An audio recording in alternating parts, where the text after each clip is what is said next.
ঝিনাইদহ জেলার শৈলকুপা থানার অন্তর্গত খন্দক বাড়িয়া ইকরা হিফজুল কোরআন মাদ্রাসা প্রাঙ্গণে তাফসিরুল কোরআন মাহফিলের স্বনামধন্য সভাপতি, যে আল্লাহ আমাদেরকে নবীজির মাধ্যমে দুইটা জিনিস ছেড়ে গিয়ে গ্যারান্টি দিলেন যে আমরা পথ হারাবো না। এখন থেকে আমাদের উচিত হবে যে যেখানে আসি অন্তত এই দুইটা যেন হারিয়ে না ফেলি।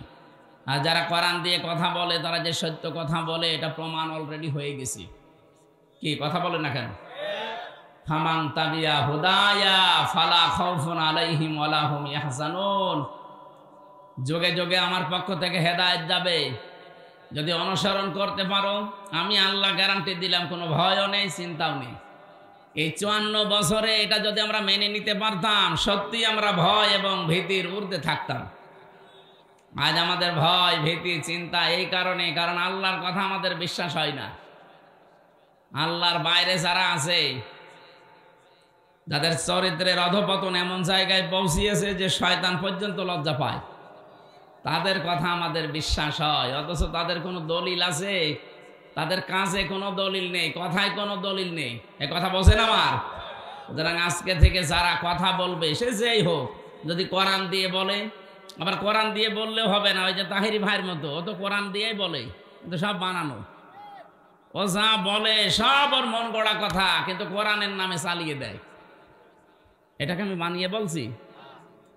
আল্লাহ রাব্বুল আলামিন জানিয়েছেন, ওয়া ইন্না মিনহুম লাফারিকান ইয়ালবুনা আলসিনাতাহুম বিল কিতাবি লিতাহসাবুহু মিনাল কিতাবি ওয়া মা হুয়া মিনাল কিতাব ওয়া ইয়াকুলুনা হুয়া মিন ইনদিল্লাহি ওয়া মা হুয়া মিন ইনদিল্লাহ وَيَقُولُونَ عَلَى اللَّهِ الْكَذِبَ وَهُمْ يَعْلَمُونَ।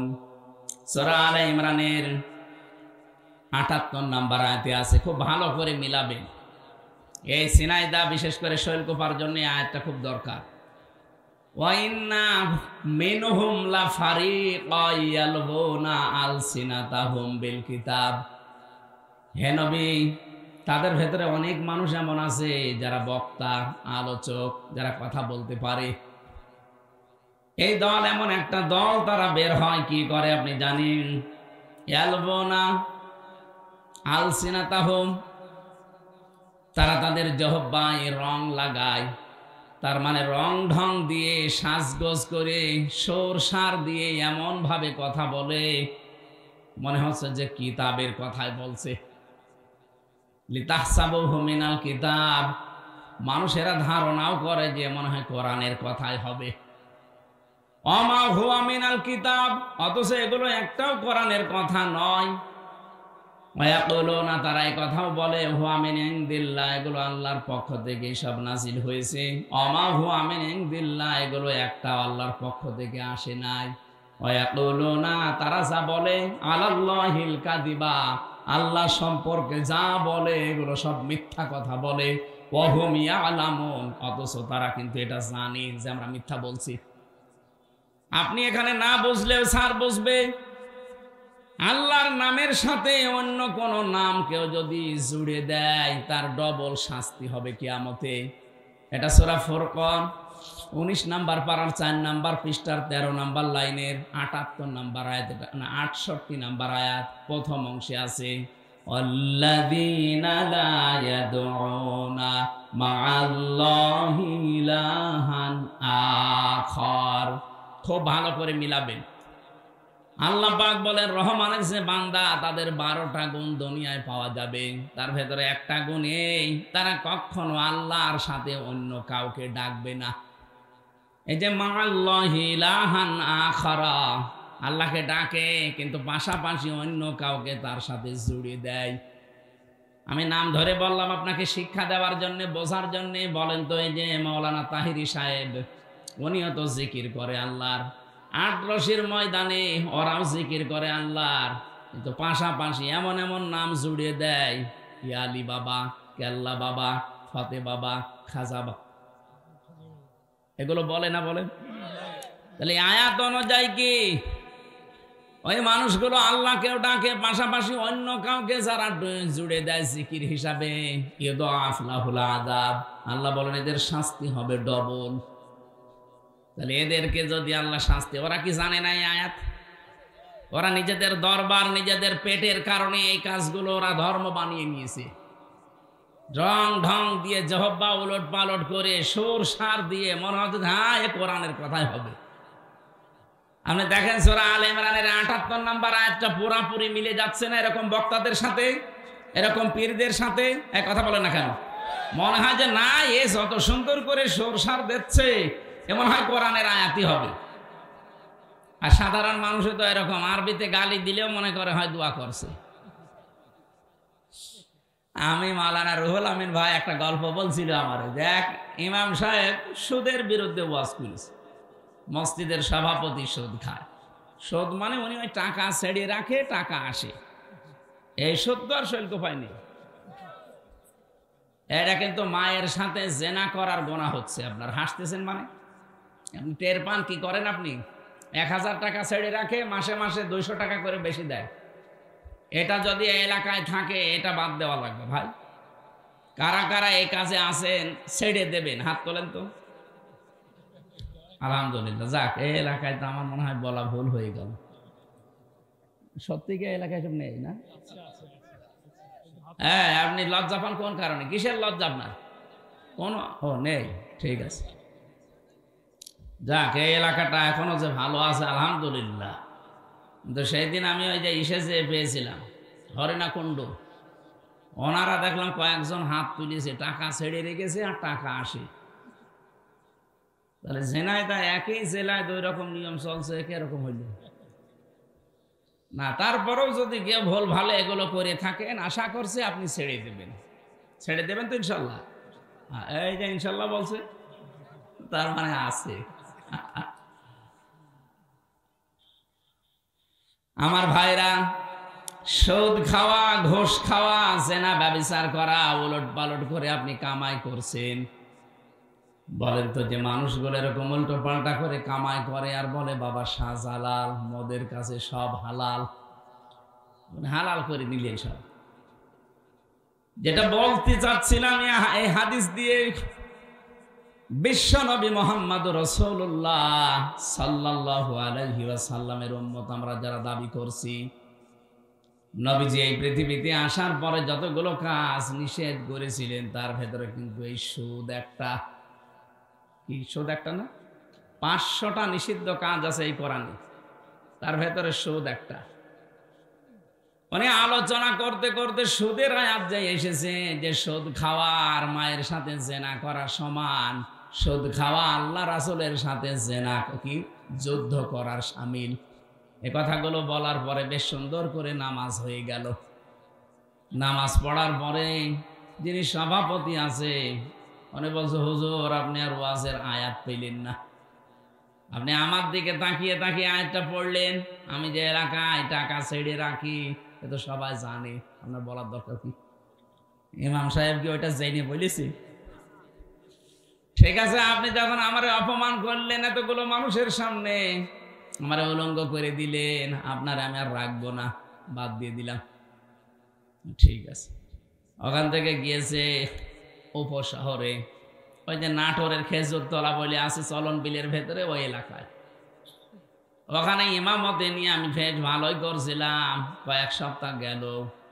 কিন্তু প্রথম যে আয়াত তেলাওয়াত করেছি পর্দার আয়াত, পর্দার আয়াত আসার পরে সেক্রেটারি যিনি উনি ডাক দিয়ে বলছে, হুজুর আপনি একটা কাজ করলেন, আমার বউ না একটু ব্যারাকে চাকরি করে, একটু এলোট পালট হয়ে যায়, আপনি তাই বলে এইভাবে বলবেন? মানুষ তো জানে যে আমার বউ চাকরি করে, আপনি বলতে গেলেন কেন? আপনি যখন আমার মান সম্মান রাখলেন না, আপনাকেও রাখবো না, বাদ দিয়ে দিয়েছি। বলছে এখন আমি আর শহরে উপশহরে কোনো জায়গায় থাকবো না, এমন এক গ্রামে যাবো যারা আরবি বোঝে না। ওই চলন বিলের ভেতরে এক গ্রামে নামাজ পড়িয়েছে, ভালোই বয়ান করেছে, একেবারে সরসার দিয়ে কথা বলার পরে উনি জমান নামাজে তেলাওয়াত করেছে সূরা ইয়াসিন, কয়েকটা আয়াত। ইয়াসিন আল কোরআনিল হাকিম তেলাওয়াত করার পরে নামাজ শেষ হয়ে সবাই বলছে, না ইমাম সাহেব ভালোই আছে, এর গলা খুব সুন্দর, কণ্ঠ ভালো, এইটাই লাগবে। কিন্তু ক্যাশিয়ারের মন খারাপ, ডাক দেয়া বলো, হুজুর আপনি কি সূরা পড়লেন? কেন? ইয়াসিন পড়েছি। আপনি একটা কাজ করলেন, এই মসজিদের সভাপতির নাম ইয়াসিন আর ওর বাপ মরে গেছে, তার নাম হাকিম। আপনি তো বললেন ইয়াসিন আল কোরআনিল হাকিম। আমি তো ক্যাশিয়ার, আপনাকে টাকা দেব, আমার নামে কোনো সূরা নেই, আমি আপনার নামে সূরা পাবো কোথায়? আপনার নাম তো বাবর মিয়া, বাবর মিয়া নামে কোনো সূরা আছে? আগামী সপ্তাহে আমি জানি না, আমার নামে যেভাবে হোক একটা আয়াত পড়া লাগবে। যদি আগামী সপ্তাহে না পড়েন আপনার আমি বাদ দিয়ে দেব। একটা সপ্তাহ ধরে চিন্তা করছে আমি বাবর মিয়ায় কনে পাবো। ওরা কোরআন খুলে দেখে না, বাবর মিয়া নামে কোনো সূরা নেই। বাবর মিয়া নামে তো সূরা পড়া লাগবে, একটা বানিয়েছে। জমান নামাজে প্রথম রাকাতে সূরা ফাতিহার পরে পড়েছে, ইয়া বাবর আনতা কালবন ওয়া আবুকা খিনজির ওয়া জাদ্দুকা হিমার ফাইন্নাহুম জাহিলুন। টান এমন দিয়েছে মনে করছে কোরআনের আয়াতই হবে। নামাজ শেষ করার পর বলছে, হুজুর কি আয়াত পড়লেন যে সব জায়গায় শুধু আমারই নাম? আপনি একটু বাংলা বলেন তো আয়াতের। বাংলা বলা যাবে না, না বলেন। বাংলা হচ্ছে, হে বাবর নিশ্চয় তুই কুকুর, তোর বাবা শুকর, তোর দাদা গাধা, তোর 14 বংশ সব মূর্খ দল। একটা সূরা হইল, আরবি তো ভালোই লাগছে। ওর ইমামতি যাই ছিল আর থাকবে, ওর ওই জায়গা থেকেও বাদ দিয়ে দিয়েছে। আমি যেটা বোঝানোর জন্য উদাহরণটা বললাম, আজ ভাবেন তো কোরআনে কারিমের আয়াত তেলাওয়াত করার পরে এত সুন্দর করে সরসার দিয়ে তাহেরি ভাই এবং এই সুন্নি নাম নিয়ে ভণ্ডরা এমন সুন্দর করে তেলাওয়াত করে টান দেয়, মানুষ বলে আল্লাহু আকবার, মনে হচ্ছে কোরআনের আয়াত এগুলো আছে, অথচ সবগুলো বানানো, একটা কথা ওই আয়াত ওইভাবে নেই। ওরা আয়াত পড়ছে, ইয়া আইয়ুহাল্লাযীনা আমানুত্তাকুল্লাহা ওয়াবতাগু ইলাইহিল ওয়াসিলা, হে ঈমানদারেরা আল্লাহকে ভয় করো আর তাকে পাওয়ার জন্য একটা ওসিলা তালাশ করে, এই ওসিলাই হচ্ছে পীর সাহেব। এখানে কি পীরের নাম আছে? বলেন। ওরা বানিয়ে নিয়েছে, অথচ ওসিলার ব্যাখ্যা আপনি তাফসিরে খুঁজবেন। ওসিলা মানে নেক কাজ। ওসিলা মানে কি? ওসিলার 2 নম্বর অর্থ হচ্ছে ওসিলা হচ্ছে নবীর সম্মান। এগুলো বলে না, পীর সাহেব বানিয়ে নিয়েছে যে আল্লাহকে পাওয়ার জন্য পীর ধরা লাগবে।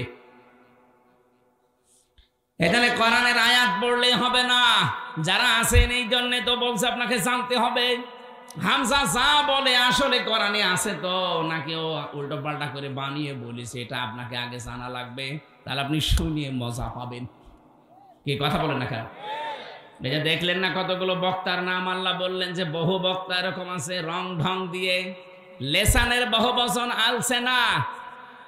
লেসান মানে জহব্বা, জহব্বা উলট পালট করে সরসার দিয়ে কানে হাত দিয়ে এমন ভাবে টান মারে মনে হয় যে না কোরআনে আছে। এমনকি তারা বলেও ওয়ায়াকুলুনা হুয়া মিন ইনদিল্লাহ, এগুলো আল্লাহর পক্ষ থেকে এসেছে। আল্লাহ পাক বলেন না, এগুলো একটাও আমি আল্লাহ এরকম কথা নাজিল করি নাই।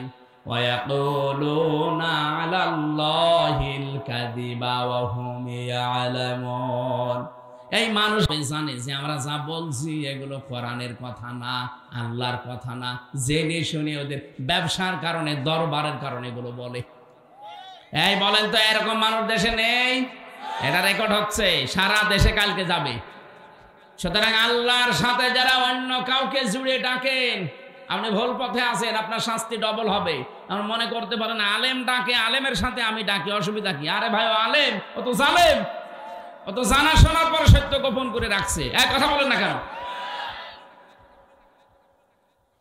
সুতরাং আপনি আমাকে আমি যা বলছি এটা আপনি কোরআনের তাফসিরের সাথে মিলান, আর ওর কথাটাও মিলান। জীবনে ওর কথা তাফসিরের সাথে মিলবে না, ওর বাবার সাথে মিলবে। কারণ ওর বাবা তো দরবার ঠিক রাখার জন্য ওটা বানিয়েছে, আর আমার তো দরবার নেই, আমার ঠিক রাখারও দরকার নেই। কথা বলছে না কেন? মানে ডবল শাস্তি হবে কোন মানুষের? যারা আল্লাহর সাথে অন্য কাউকে ডাকেন তাদের। সুতরাং আজকে থেকে মরণ পর্যন্ত জিকির হবে আল্লাহর, কিন্তু আল্লাহর পাশাপাশি অন্য কাউকে আর ডাকা। বলেন বলেন, সে খাজা বাবা হোক, দয়াল বাবা হোক, ন্যাংটা বাবা হোক, আগলা বাবা হোক, মাগলা বাবা হোক, কোন বাবার নাম জিকিরে জায়েজ নেই। এমনকি রাসূলুল্লাহর নামেও জিকির করা জায়েজ নেই। রাসূলুল্লাহর নামে হবে দরুদ শরীফ। আমার সাথে একজন জেলে ছিল, এই 3টা বছর আমি পেয়েছিলাম তাকে। ওই যে সোহেল চৌধুরী হত্যা মামলার আসামি মামুন, 30 বছর জেল ছিল, 25 বছর পরে বের হয়েছে। মাঝে মাঝে দেখতাম রাত্রে 2:30-3টায় উঠতাম আমরা তাহাজ্জুদ পড়তে, আর ও উঠতো জিকির করার জন্য। উঠে একেবারে জিকির আরম্ভ করেছে, তাও জাতের জিকির না, জিকির করছে ইয়া রাসূলুল্লাহ, ইয়া রাসূলুল্লাহ। কি গো? মাওলানা মামুনুল হক আর আমি ওনাকে ডাকলাম, ভাই কি করেন আপনি? হুজুর জিকির করি। জিকির মানে ইয়া রাসূলুল্লাহ, ইয়া রাসূলুল্লাহ কিসের জিকির? বলছে রাসূলের ইশকে। রাসূলের ইশকে কোনো জিকির আছে? আরে ভাই জিকির হবে তো আল্লাহর নামে। কে শিখিয়েছে আপনাকে আন্দাজে জিকির? উনি ওই দিন বলেছিল, মামুন সাহেব, হামজা সাহেব আমাকে শিখিয়ে দিয়েছে। একজন পাগড়িওয়ালা হুজুর এসেছিল জেলে, সবুজ পাগড়ি মাথায় দেয়, তার মানে মাছ ভান্ডারি। এই হুজুর এসেছিল জেলখানায় জমি জায়গার কেস নিয়ে, তার সাথে আমি ছিলাম, তার কাছে জিকির শিখেছি। ওই তখন থেকে আমি চালাচ্ছি ইয়া রাসূলুল্লাহ, ইয়া রাসূলুল্লাহ। বললাম সে নাই, বুঝে শুনে ভুল করেছে, আপনি হয়তো না জেনে ভুল করছেন, আপনাকে আর ভুল করতে দেব না। বলেন জিকির রাসূলুল্লাহর নামে হবে না, জিকির হবে শুধুমাত্র আল্লাহর নামে। দেখলাম তার পরের কয়েকদিন উনি পাল্টিয়ে গেছে, আর ওরকম করে না। এবার আমরা যে আয়াত পড়েছিলাম আয়াতের সাথে মিল আছে, ওইদিকে আমরা যাচ্ছি। রব্বুল আলামিন বলেন ইত্তাখাযু আহবারহুম ওয়া রুহবানাহুম আরবাবাম মিন দুনিল্লাহ আল মাসীহ ইবনে মারইয়াম। এখানে ইহুদি খ্রিস্টানদের কথা আল্লাহ রুকুতে জানিয়েছেন, সূরা তাওবার 31 নম্বর আয়াত। রব্বুল আলামিন বলেন বহু মানুষ এমন আছে এই পৃথিবীতে, তারা তাদের আহবার এবং রুহবান, তার মানে এখানে 2টা কথা জানিয়েছেন। আহবার মানে ধর্মীয় পণ্ডিত যারা, আর রুহবান মানে যারা বৈরাগ্য, সংসার ধর্ম মানে নাই, যে পীর ফকির যারা দাবি করে, লালনের মাজারে যারা যায়, ওদের নাকি সংসার ধর্ম নেই, ওরা আল্লাহর রাস্তায় বেরিয়ে পড়েছে। ওটা আল্লাহর রাস্তা না, ওটা শয়তানের রাস্তা। দুনিয়ায় যত নবী রাসূল পাঠিয়েছে প্রত্যেকের সংসার ছিল না, খালি ঈসা নবীর বাদ দিয়ে। তিনি বৈরাগ্য না, তিনি দুনিয়ার সংসার ত্যাগী ছিলেন, তিনি সংসার ধর্ম করে যেতে পারেননি। কারণ তিনি এত ভক্ত হয়েছিলেন আল্লাহর আখিরাতের, যে একটা খাবারের জন্য, একটা পানি খাওয়ার জন্য একটা গ্লাস ছিল কাছে, কৌটা। উনি একবার লক্ষ্য করে দেখলেন সাগরের পাশ দিয়ে যাওয়ার সময়, যে সাগরের পাশ থেকে একজন পানি তুলে খাচ্ছে, নদী বা সাগর থেকে। সেই লোকটা জগও নেই, গ্লাসও নেই, তার কাছে কাপও নেই, হাতের আজলিতে পানি তুলে খাচ্ছে। ওর দিকে তাকিয়ে তাকে চিন্তা করলেন, আল্লাহ এই লোকটা একটা গ্লাস দিয়ে পানি খাবে, সেই গ্লাসও ওর নেই, আর আমি একটা নবী, আমার গ্লাস থাকবে কোন কারণে? ও ছাতা আমার দরকার নেই, ফেলে দিলেন সাগরে। তা আপনি সেরকম হতে পারবেন? আপনি তো উল্টা পাল্টা কাজ করে বেড়ান, মহিলা নিয়ে গাঁজা খেয়ে আপনি চোখ মুখ লাল করে থাকেন। আপনি কিসের বৈরাগ্য অনুসরণ করেন? আপনি সূরা হাদীদের ভেতরে আল্লাহ রাব্বুল আলামিন, সূরা হাদীদের ভেতরে আছে, এটা আমি পেয়েছিলাম জেলখানায় থাকতে, আমি পড়ে পড়ে এটা বের করেছিলাম। সূরা হাদীদ থেকে শোনাচ্ছি, আগে একটু শিক্ষাটা দিয়ে দেই। রাব্বুল আলামিন বলেন وَجَعَلْنَا فِي قُلُوبِ الَّذِينَ اتَّبَعُوهُ رَأْفَةً وَرَحْمَةً অরহবানিয়াতান ইবতাদাউহা মা কাতাবনাহা আলাইহিম ইল্লা বিতিগা রিদওয়ানিল্লাহ ফামা রাআউহা হাক্কা রিআয়াতিহা। তার বাংলা সামারাইজ বাংলা অর্থ হচ্ছে, তোমরা কি ওই রকমও হতে পারতে না যারা সংসার ধর্ম দুনিয়ার সব কিছু ত্যাগ করে দিয়ে আল্লাহর সন্তুষ্টির পথে নেমে পড়েছে? তোমরা তো তাদের মতো হতে পারোনি। যদিও আল্লাহ এটা উৎসাহ দেননি যে তাদের মতো হও, আল্লাহ আমাদেরকে জানাতে চেয়েছিলেন এটা, যে তোমরা যদি তাদের মতো হতে, তাও তো একটা কথা ছিল, তোমার চরিত্র ঠিক নেই। রাত হলে তোমার চরিত্র একরকম, দিনের বেলা আর একরকম মনে হয়। মানুষ অনেকে দেখে যে মনে হয় দুনিয়ার কোনো ধান্দাই নেই, অথচ তোমার সে গোনার পাল্লা কেউ না জানলে আমি আল্লাহ কিন্তু জানি। এই পীর ফকির যাদের নাম বলেন, অনেকে ভয় পানে দেখলে মানে না, এর ভেতরে মাল আছে, কিচ্ছু নেই, মাল যা আছে সব দেখা যায়। এই কথা বলছে না কেন? লালনের মাজারে একবার যে দেখি রাত 9:30টার দিকে একটা উলঙ্গ, প্রায় একেবারে অর্ধ উলঙ্গ, সব শেষ, ওর শরীরে কিচ্ছু নেই, ওরে দুধ খাওয়াচ্ছে একদম গ্লাসে করে। কি করেন? হুজুরে আল্লাহর ওলি, এর ভেতরে মাল আছে। মাল যা আছে সব তো দেখা যাচ্ছে, নতুন মাল দেখাও। এ মাল তো সবার আছে, এ মাল সবার নেই, ওই মালই দেখাচ্ছে। তো ও মাল হলো, ওদের চরিত্র ঠিক ওই রকম। সম্মানিত মা বোন যারা এসেছেন, কখনোই শয়তানদের বিশ্বাস করবেন না।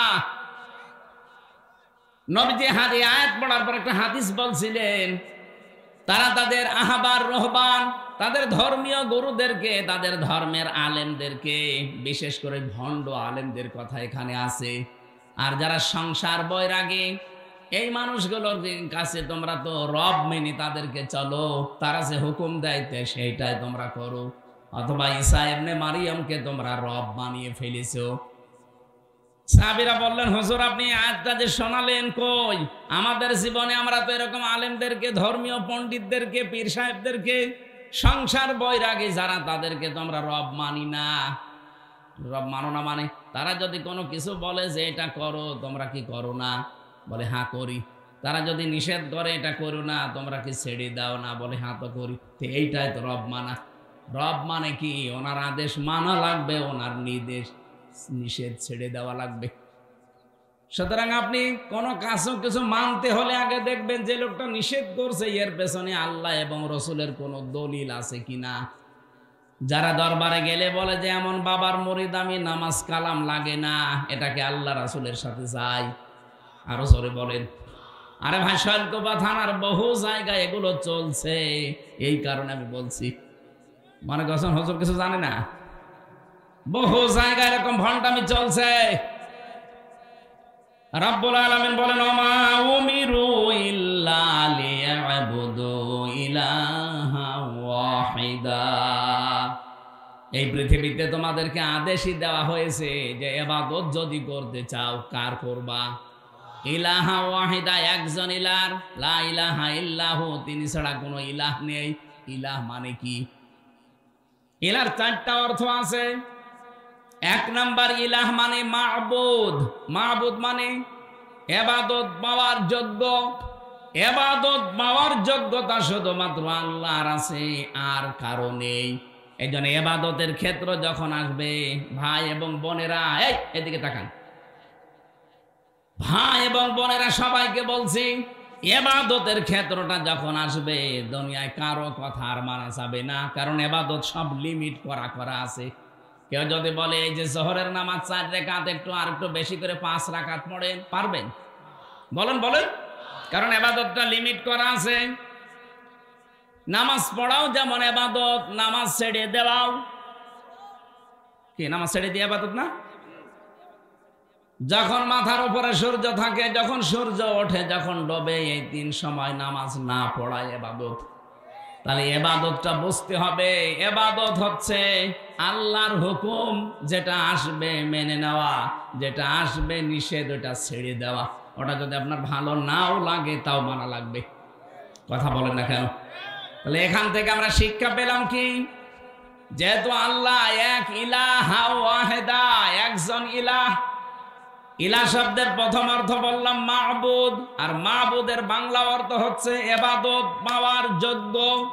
ইবাদত পেতে হলে আল্লাহ বাদে কোনো সত্তা নেই, পৃথিবীতে কেউ নেই যে তার ইবাদত করা যাবে। ইবাদতের বাংলা অর্থ কি বলেছি বোঝা গেছে, যে আল্লাহর নিষেধ আল্লাহর আদেশ এই দুইটা মেনে চলার নাম ইবাদত। সুবহানাহু আম্মা ইউশরিকুন, আল্লাহ পবিত্র, তার সাথে কাউকে শিরিক করবা না। পীর ফকির দিয়ে, ধর্ম ব্যবসায়ী দিয়ে, আজ হাজারো সন্ন্যাসী দিয়ে এগুলো ইসলামকে ধ্বংস করার জন্য অনেক কাফের মুশরিক, বিশেষ করে খ্রিস্টান আর ইহুদিরা এদেরকে লাগিয়ে দিয়েছে। এই 15.5 বছরের দিকে তাকান, এই শিরিককারী, বেদাতকারী, কুফরিকারী, সর্বরে সুন্নি নাম নিয়ে এই আলেমগুলোর কোনো সমস্যা ছিল না দেশে। তাদেরকে বাতিলরা আরো টাকা পয়সা দিয়ে ওরস শরীফ করিয়েছে, নওরোজ শরীফ করিয়েছে, ইসালে সাবাব করিয়েছে। ওই আলেমের মতো আর একজন আলেম যারা কোরআনের তাফসীর করে সেগুলো 144 ধারা জারি করেছে। তার মানে ওদেরকে চালাচ্ছে অবশ্যই বাতিল এবং জালেমরা। তাদের টার্গেট এই যে তারা আল্লাহর পথ থেকে মানুষকে দূরে সরিয়ে রাখবে। আল্লাহ পাক বলেন ইউরিদুনা, তারা চায় আইয়ুতফিউ নূরাল্লাহি বিআফওয়াহিহিম। ওরা মনে করেছিল যে যেভাবে সেভাবে হোক আল্লাহর এই নূর, এই কোরআন, এই ইসলাম আস্তে করে দুনিয়া থেকে লিভে যাবে। ওয়ায়াবাল্লাহু ইল্লা আইয়ুতিম্মা নূরা, কিন্তু না, আমি আল্লাহ, আমার একটা সিদ্ধান্ত আছে যে আমার নূর, আমার ইসলাম আমি দুনিয়ায় জ্বালাবই। ওয়ালাউ কারিহাল কাফিরুন, যদিও কাফেরদের কাছে এটা মন খারাপ হবে। আমার মনে হচ্ছে আয়াতটা বাংলাদেশে 100 ভাগ মিলে গেছে। জালেমরা তো চেষ্টা চালিয়েছে, অনেক ভণ্ড পীরকে, ধর্ম ব্যবসায়ীকে, অনেক মাজার আলাকে এই কাজে লাগিয়ে দিয়েছিল সুন্নির নাম নিয়ে। নিজেরা করছে একদিকে, এদেরকে ইসলামের একটা লেবাস পরিয়ে, মুখোশ পরিয়ে লাগিয়েছে। এরা নতুন নতুন ইসলাম বের করতো, এদের কোনো সমস্যা ছিল না। আরো বাতিলরা এদেরকে টাকা পয়সা দিয়ে অর্থনৈতিক সাপোর্ট করত। বলেন তো, ইসালে সাওয়াবে বাধা হয়েছে বাংলাদেশে, আপনি পেয়েছেন? বলেন না কেন? ওরস শরীফে বাধা হয়েছে কেন? নওরোজ শরীফ হয়, খসরোজ শরীফ হয়, গোসল শরীফ হয়, কোন জায়গায় বাধা নেই। একটাই কারণ সেখানেও তো কোরআনের কথা, হাদিসের কথা, নবীজির কথাই বলা হবে, বাধা নেই কেন? আর আমরাও কোরআনের কথা, হাদিসের কথা, নবীজির কথা বললে 44 ধারা জারি করে দাও। পার্থক্য এইটাই, জালেমরা খুব ভালোভাবে জানে যে আমরা যা করছি আল্লাহর নূরকে ধ্বংস করার জন্য, এরাও একই কাজ করছে, শুধু লেবাস পরে। বলেন, কিন্তু হামজা যেটা করছে, আল্লামা সাইদি যেটা করছে, এটা যদি জনগণ জেনে ফেলে, তাহলে আমরা যে অবৈধ চেয়ারে আছি, এ চেয়ার থাকবে না। কারণ তাফসীর মানে খুলে ফেলা। তাফসীর মানে কি? একটা আবরণ দিয়ে ঢাকা আছে, আবরণটা তুলে ফেললে আপনি দেখতে পারবেন যে কি আছে ভেতরে।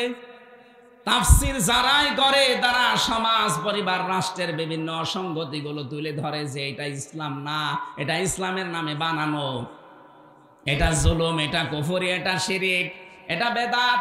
তখন ওই মানুষগুলো যারা নিজেরা এগুলো তৈরি করে ব্যবসা করে খায়, ওই মানুষগুলো চিন্তা করবে জনগণ তো জেনে ফেলবে যে আমি কয় নাম্বার। তখন ওরা বাধা দেয় যে এখানে রাজনীতি হবে, এটা বন্ধ করে দাও। গত বছর ঠিক এই কায়দায় বন্ধ করে দিয়েছে। এইটা এই কথা বলছেন না কেন? আমি আসার পর আমাকে ঘর দিয়ে দিল, বলতে দিল না। অথচ ওই জায়গায় আমার মনে হয় যদি কোনো দরবল আলা, মাজার আলা, কোন সুন্নি তাহেরি ভাই আসতো, বাধা না বলতো, বলেন ওই এসে নাচানাচি আরম্ভ করতো। কথা বলুন। এই জন্য যত ষড়যন্ত্র করেছে জালেমেরা, কাফেরেরা, মুশরিকেরা, ধর্ম ব্যবসায়ীরা, মুখোশধারীরা, জীবনও সফল হতে পারবেন না। ওয়ায়াবাল্লাহু ইল্লা আইয়ুতিম্মা নূরা, আল্লাহ বলেন আমার নূর আমি জ্বালাবই, এটা আমার সিদ্ধান্ত। আল্লাহ যদি কোনো সিদ্ধান্ত নেয় বাস্তবায়ন হবে না। আরো জোরে বলেন। এই জন্য মা বোন যারা এসেছেন, কোন পীর ফকির ভণ্ড যারা এই সংসার বৈরাগী নাম নিয়ে মুখোশধারী যারা আছে ওদেরকে বিশ্বাস করবেন না। কিসের পানি পড়া নিতে যান আপনি? পর্দা করা আপনার জন্য ফরজ, আর ওই পানি পড়া নিয়ে আপনার জন্য ফরজ। যদি কিছু লাগে আপনি সূরা ফাতিহা নাস ফালাক করে নিজে পানি পড়ে খাবেন, ওইটাই আর উপকার হবে। পর্দার বিধান লঙ্ঘন করে চলে যাচ্ছেন শৈলকুপা বাজারে। কোন ভণ্ড কোন দিক থেকে বের হয়েছে? আরে ভাই, সারা জীবন আপনি এক জায়গায় করলে একটা ফরজের দাম পাবেন। পর্দার বিধানটা লঙ্ঘন করে চলে গেলেন, স্বামীর কথা ছেলের কথা না মেনে। ওখানে যে কত রকমের উলট পালট কাজে আপনাকে জড়িয়ে পড়তে হয়, সর্বশেষ ধাক্কা ধাক্কি হয়। এই কথা বলছে না কেন? কত মেলায় যায় মেয়েরা, কত অনুষ্ঠানে যায়, ওরসে যায়, নারী পুরুষ এক জায়গায় জিকির করে। এই বলেন তো, এখানে যারা পুরুষ মানুষ বসে আছে, না এদিকে তাকান, মহিলা প্যান্ডেল এদিকে নেই বলেন? ওই যে জায়গাগুলো ফাঁকা পড়ে আছে, এখন যদি বলি মা বোনেরা এসে এই মাঝে মাঝে বসে পড়েন, জায়েজ আছে? জায়েজ নেই মানে? এখানে যদি জায়েজ না থাকে তাহলে দরবার গুলোতে নারী পুরুষ এক জায়গায় জিকির করে জায়েজ হয় কি করে বলেন? আপনি এখানে মেনে নিতে পারছেন না, ওইটাও তো কোরআনের অনুষ্ঠান বলে চালিয়ে দেন।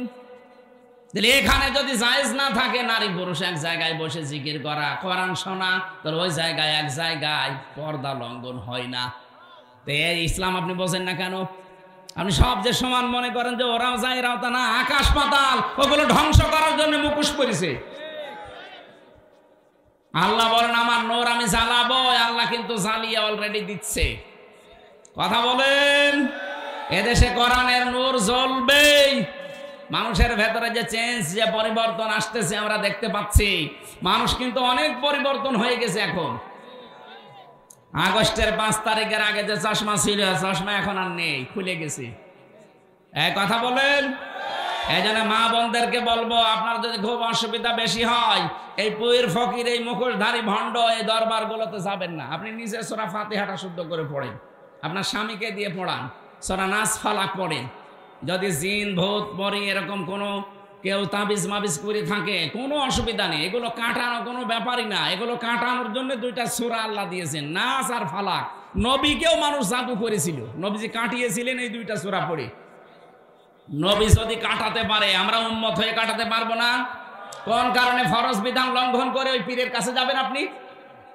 আজকে থেকে এই সিদ্ধান্তগুলো পাল্টান। আপনার ছেলে ভয় পেয়েছে অথবা জিন ভূত লিগেছে, কোনো অসুবিধা নাই, আয়াতুল কুরসি পড়বেন নিজে শুদ্ধ করে পড়ে, সূরা ফাতিহা পড়ে একবার ফু দিয়ে দিন, এটা জায়েজ আছে। কিন্তু পীরের কাছে যে আপনি বসে আছেন, আপনার মুখ খোলা, মাথার চুল খোলা, আরো বাকিগুলো আমি বললাম না, এই যেন উল্টাপাল্টা কাজ হয়ে যাচ্ছে, ফরজ বিধান পর্দা লঙ্ঘন হয়ে যাচ্ছে। আপনারা ফু দিলে কাজ আরো হওয়া দূরের কথা, ফরজ বিধান লঙ্ঘন হওয়ার কারণে আপনার আযাব আরো বাড়বে।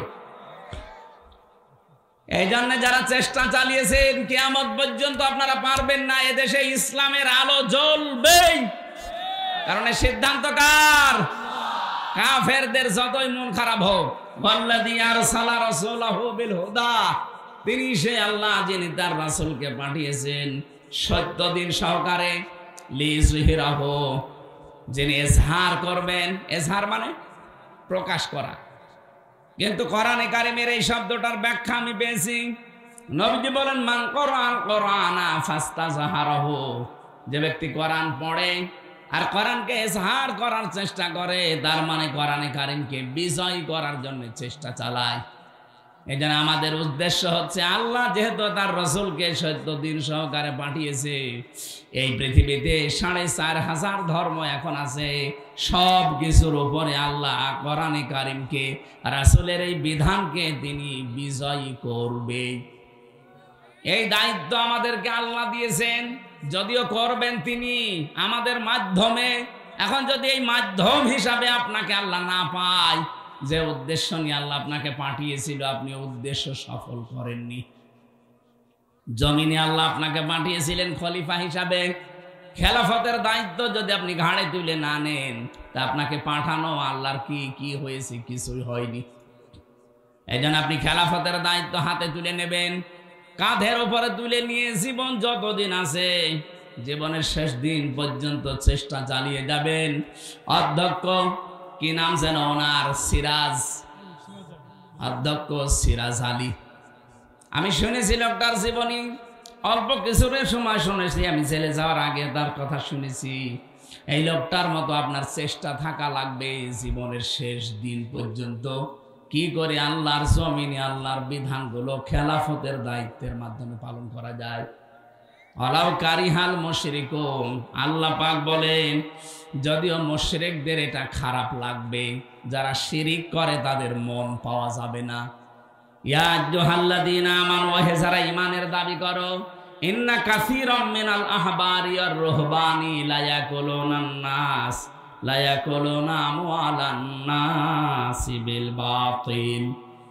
হে ঈমানদারেরা, অনেক ধর্ম ব্যবসায়ী আছে, মুখোশধারী আছে শয়তান, এরা আহবার এবং রুহবান, এরা বৈরাগ্যের নাম নিয়ে, পীর ফকিরের নাম নিয়ে, দরবেশের নাম নিয়ে জনগণের সম্পদগুলো তারা অবৈধভাবে শরীয়তের নাম বলে খায়।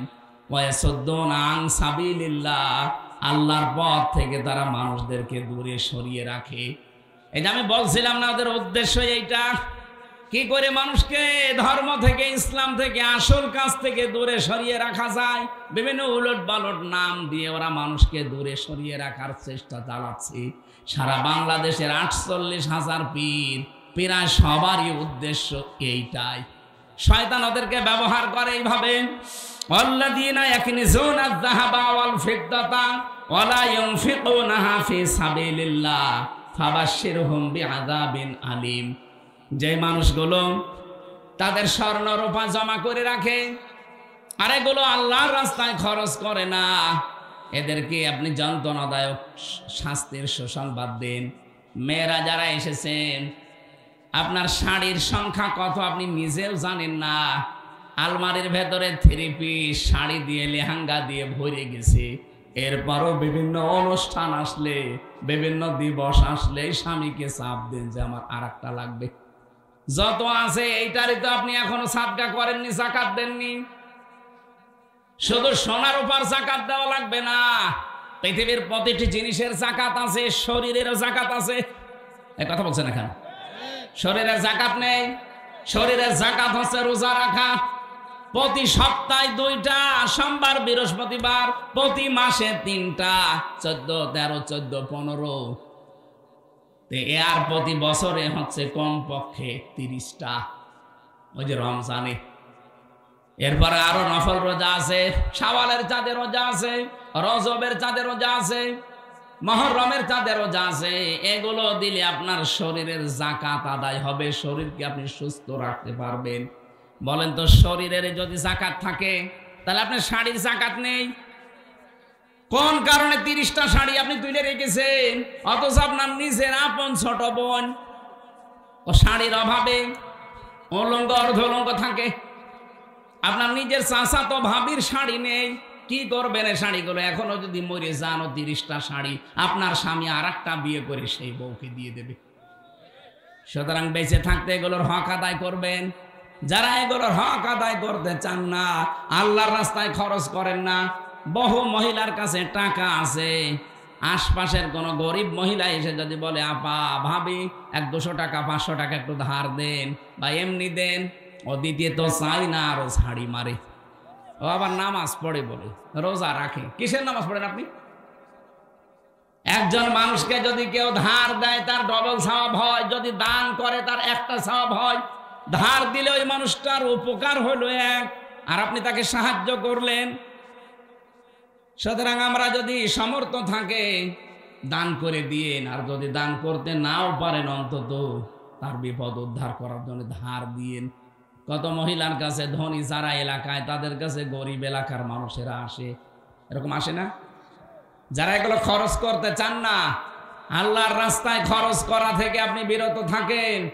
আল্লাহ রাব্বুল আলামিন বলেন, ইয়াউমা ইউহমা আলাইহা ফি নারি জাহান্নামা ফাতুকওয়া বিহা জিবাহুহুম ওয়া জুনুবুহুম ওয়া যুহুরুহুম হাযা মা কানাসতুম লিআনফুসিকুম ফাদুকু মা কুনতুম তাকনিজুন। যারা তাদের সম্পদের যাকাত দেননি, 7.5 ভরি সোনার উপরে হয়ে গেছে, যাকাত দেননি, 52.5 ভরি রূপার উপরে হয়ে গেছে, যাকাত দেননি, প্রশ্ন আসতে পারে, আমার 7.5 ভরি না, আমার 7 ভরি হয়েছে, হাফ ভরি হলে জাকাত দেওয়া লাগবে, এই জন্য আমার কিনি না। এরকম চালাক মানুষ নেই? বাংলাদেশ গরিব দেশ। এই দেশের হিসাব করে আপনি যদি সর্বোচ্চ এখন 92,000 টাকার স্বর্ণ, রৌপ্য, ব্যাংকের টাকা, বাক্সের ভেতরে টাকা আছে, এগুলো সব যা হিসাব করে দেখবেন, যদি 1 বছরে সম্পদগুলোর উপরে পার হয়ে যায় 92,000 টাকার মালামাল সব মিলে যদি হয়ে যায়, আপনাকে 100 টাকায় 2.5 টাকা জাকাত দেওয়া লাগবে। যদি কেউ জাকাত না দেন, আপনার নামাজ হবে না। কারণ যেখানে নামাজের কথা সেখানে জাকাতের কথা। মনে মনে ভাবছে যে ঠিক আছে, নামাজ যদি না হয় সেটা নামাজও পড়বো না। সেদিন কোন জায়গায় যেন এক মাসলা বলেছিলাম যে ফাসাল্লি রব্বিকা ওয়ানহার, যে নামাজ পড়ো, কোরবানি করো। নামাজ পড়ে না, কোরবানি করে, ওর কোরবানি হবে না। ও বলছে ঠিক আছে, নামাজও পড়বো না। নামাজ তো পড়ি না, ঠিক আছে, কোরবানি যদি না হয় ও কোরবানিও দেব না, দরকার হয় টাকা আমি আরো জমা করব। আপনারা এরকম আর ভুল বুঝেন না। যেখানে নামাজের কথা সেখানে জাকাতের কথা আল্লাহ দিয়েছেন। এই জন্যে এই পরিবেশটা তো ঠিক রাখা লাগবে। যারা জাকাতের সম্পদগুলো না দিয়ে নিজের কাছে কক্ষিগতভাবে রেখে দেন, আপনার শত্রু দিনের পর দিন বাড়তে থাকবে। আর কিয়ামতের ময়দানে এই মালগুলো আমার আল্লাহ আগুনে জ্বালাবে, জাহান্নামের আগুন দিয়ে।